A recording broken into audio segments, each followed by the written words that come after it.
khơi to lại nè ướt hai ướt nâng nè sạp đó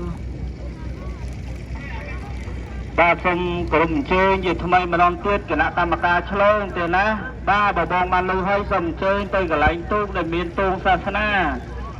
បីទូកគេនៅចាំហើយអញ្ចឹងបងអញ្ជើញទៅមួយទៀតដើម្បីមើលប្រវត្តិសាស្ត្រសូមបាទអញ្ចឹងទេនាំគ្នាឡើងទៅហើយបាទនៅចាំបាទនេះướtនេះបានឃើញហ៎